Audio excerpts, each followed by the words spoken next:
മിശിഹായിൽ പ്രിയമുള്ള സഹോദരി സഹോദരന്മാരെ, പ്രിയമക്കളെ, ഇന്നേ ദിവസം യോഹന്നാൻ അറിയിച്ച നമ്മുടെ കർത്താവ് മിശിഹായുടെ പരിശുദ്ധ സുവിശേഷം 11-ാം അധ്യായം 48-ാമത്തെ വാക്യം.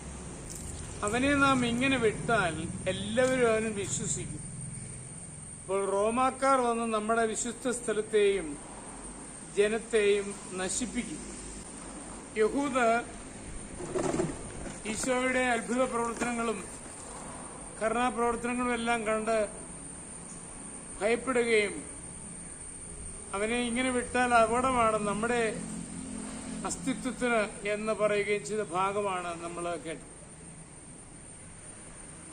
ഞാനിത് പറയുമ്പോൾ നമ്മുടെ അനുദിന ജീവിതത്തിലും ചിലപ്പോൾ അപകടങ്ങൾ പതിയിരിക്കും. ശത്രുക്കൾ എങ്ങനെ ഈ വ്യക്തിയെ കൊടുക്കാം എന്നാലോചിച്ച് പലപ്പോഴും കെണിയൊരുക്കുന്ന സ്വഭാവമുണ്ട്.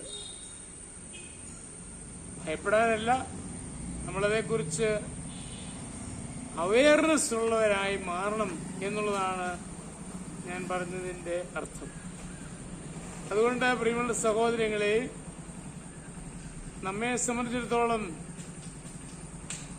കാക്ക എങ്ങനെ പ്രാവിൻകൂട്ടിലേക്ക് പ്രവേശിക്കാൻ കിടഞ്ഞ് പരിശ്രമിക്കുമോ, മുട്ടയെടുക്കാൻ പരിശ്രമിക്കുമോ, ഇതുപോലെ തന്നെ അവസരം നോക്കി നമ്മളെ അറ്റാക്ക് ചെയ്യുവാൻ, നമുക്കെതിരെ പടപൊരുതുവാൻ നോക്കിയിരിക്കുന്ന ശത്രു കക്ഷികളുണ്ട്. അതേക്കുറിച്ച് അവെയറാവുക ആവശ്യമാണ്. ആ തിന്മയ്ക്കെതിരെ പടപൊരുതുവാൻ നമുക്ക് സാധിക്കുക തീർച്ചയായിട്ടും പ്രാർത്ഥനയാലും നമ്മുടെ കരുതലാലും തന്നെയാണ്.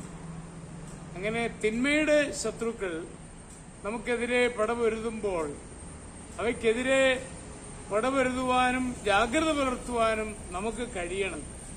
അല്ലെങ്കിൽ അത് നമുക്ക് എത്ര നല്ല ശുശ്രൂഷയാണെങ്കിലും അപകടം വരുത്തുന്നതാണ്. അതുകൊണ്ട് നമ്മുടെ അനുദിന ജീവിതത്തിൽ ഉണ്ടാകാവുന്ന പ്രശ്നങ്ങളെ കരുതലോടെ നമ്മൾ സമീപിക്കുവാൻ സാധിക്കണമെന്ന് സ്നേഹപൂർവ്വം ഓർമ്മിപ്പിക്കുകയാണ്.